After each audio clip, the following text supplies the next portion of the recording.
Hey everyone, Pack here with another weather forecast discussion. And today we're going to be covering some of the severe weather potentially going on in Illinois and Iowa tomorrow, and a huge warm up coming up for some of the east coasts of the US. Potentially cover some of the long range changes that are going to be happening across the US, and perhaps some colder air headed for much of the country, particularly east of the Rockies. So, with that said, let's get straight into it. This flooding that just happened over in California, lots of land and mudslides occurred. Incredible rains were felt widespread across the area. The main atmospheric river was headed right through Los Angeles.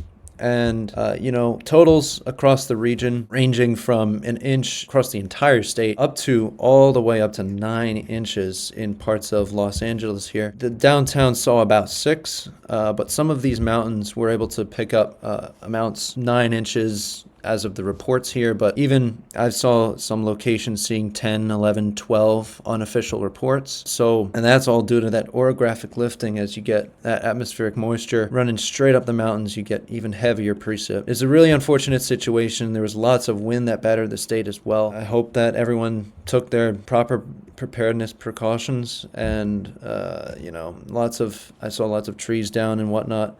And now it's time for some cleanup. Moving on to the current weather, we still have a couple of flood watches over in the California region, Southern California. Snow still falling in the Sierras, throughout much of Nevada as well. Got some flooding moving into Arizona as that atmospheric river shifts further to the east. Got lots of winter storm warnings and advisories throughout much of the Rockies and the higher elevations where that moisture can be wrung out, and as well into Montana and Idaho. We've got some high wind warnings and wind advisories for much of New Mexico into parts of western Texas here for some gradient winds that are going to be felt as this storm system exits the region and pushes off to the northeast. Dense fog advisories up in North and South Dakota and parts of Illinois and Wisconsin, as that warm air kind of overspreads the area after some cold antecedent air right behind that is leaving, and you kind of get that warm overrunning, and we'll get into that with that warm air coming up. So first thing I do want to cover is just the general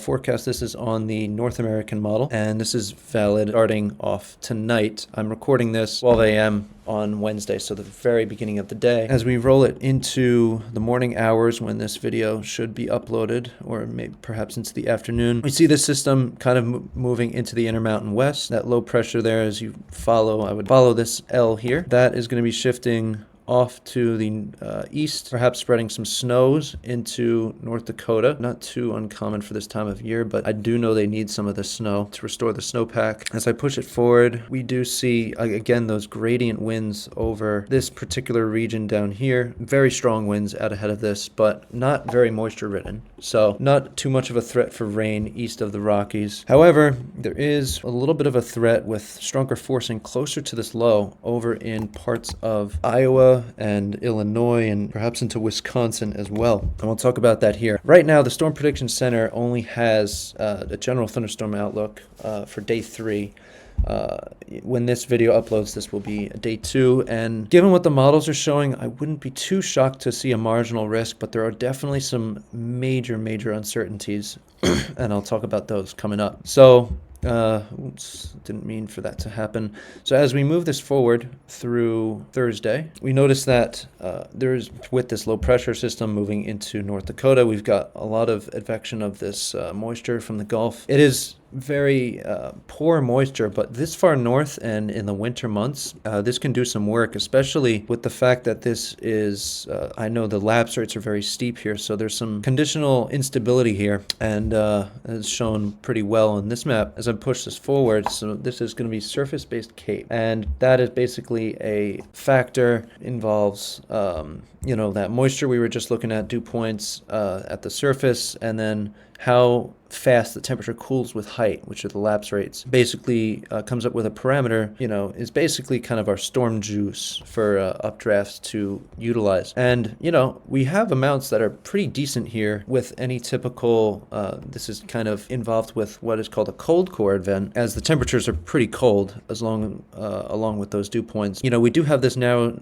strip of higher instability values, and push this along. We do have some shear, and this is shown very well well with the comparison of 500 millibars and 850 millibars.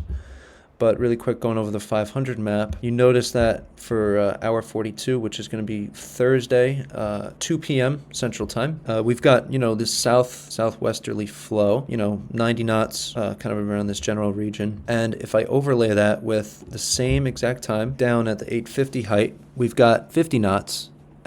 Kind of in the same-ish direction. But really quickly, I do want to bring it down to the surface for the exact same time. When we look at the surface winds here, they are really a whole lot weaker. We do have some strong gradient winds here, but certainly not 50 to 90 knots. And that is a strong sign of shear throughout the atmosphere, and that's going to potentially help storms rotate. I wouldn't be too surprised to see some, minor hail out of this, and perhaps some tornadoes. The risk right now is pretty low, and I'll show you why.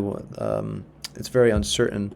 As I push this forward through, this is going to be the RRFS, which is a prototype model, but it is going to be replacing some more typical models pretty soon, so I think it's a good proxy for what could happen. One of the potential solutions with this forcing, it's going to be hard to figure out storm initiation, which is always a difficult thing to figure out with these types of severe weather setups. But the RRFS wants a decent clip of storms to move through, kind of the part of Iowa. I'm not too familiar with the cities here, but this part of Iowa-Illinois border, and then headed up towards the Chicago region, and then perhaps a couple other ones firing in central Illinois. I think the northern complex would be more likely to form, as that is closer to the low, better forcing in that area. Another potential solution here is this HRRR, which, as I push it forward through the exact same time frame, this is for Thursday late afternoon, we've got one cell. It is only showing one cell here, and that is really probably not enough to warrant even a marginal risk, because you do need some good thunderstorm coverage to, to convey that threat.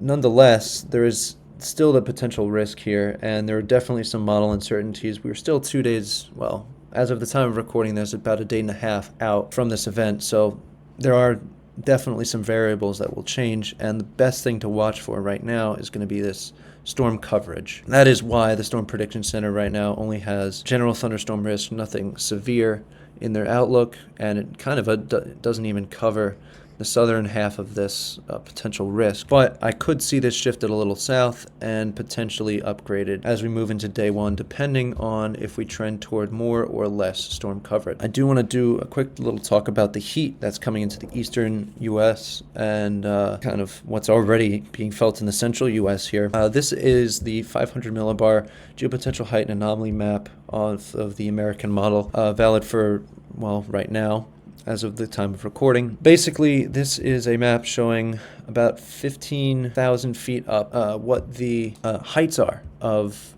this particular level above the sea level. And kind of some anomalies here. Basically, these blues are going to show generally where there are cooler temperatures compared to average and stormier weather, and the reds are going to be higher pressure, particularly on the eastern side of reds. Higher pressure and warmer weather. And so basically when you as I push this forward here, you see that this area of blue referred to as a trough, and then the areas of red are referred to as ridges. As this trough moves through the western US, it kind of kicks this ridge further to the east. We're going to see this this brief temporary warm up here throughout the east, although it is kind of warm there now. And it's going to be pretty mild with whatever snowpack is left. There's not a whole lot to keep it cooler. So that is going to keep it pretty warm in this area. But eventually this trough is expected to move inland, kind of over the central U.S., and then we are going to embark on kind of a pattern change. But here are the temperatures. As I push it forward, this is going to be for the day of recording this, Wednesday's highs temperatures. I mean, we're seeing 50s all the way up into North Dakota and 60s in South Dakota there with that 60-degree reading. 60 degrees here throughout much of the Rockies. We might also see some downslope flow to enhance the temperature on the immediate lee side of these Rocky Mountains, and that's basically just in this region as compared to here. And as I push this forward further, tomorrow's temperatures are going to be, this is just basically off of the GFS, so it's not going to be totally accurate. Remember to go to your local National Weather Service for the most accurate and latest information for your location. But off of the American model, and out 45 hours, this is a pretty decent proxy. We do see that frontal system beginning to kind of wipe out at least the northern extent of this warm air. So we are seeing, as I push this forward, a little front moving through as that trough is kind of pushing this warmer air to the east. That front might cut through some of the northern extent of this warm air, but 60s will be felt into, parts of or much of Missouri here, Kansas, and then 50s into Iowa. And then that is going to continue to shift to the east before we do begin to see a bit of a pattern change. Some colder air finally working down, as it should at this time of the year. It's been quite warm with the pattern we've had, and we are going to start to see some pattern shift here. So this is a good model to look at that shift on. This is going to be the European Ensemble Prediction System, EPS. Basically, they take the European model and then they tweak it at the start. They tweak little things about any initialization parameter, and then they rerun it, I think either 50 or 100 times, and then this is the mean of all those potential solutions. So this gives us a good idea of how the long range will look without individual model biases. These blues again indicate areas of colder air, stormier weather, and showing a great area of cooler weather, especially across the northeastern U.S. and California here. This California stuff's going to be very stormy. They're going to get a brief respite, but wet weather is expected to return. A very active track, a very active subtropical jet down here, very active pattern, and potentially, finally, a chance for some East Coast snowstorms, and potentially a little bit in the Midwest as well, but they are going to be kind of in between these two areas of troughing, so probably a little bit less of a chance there as we move this forward.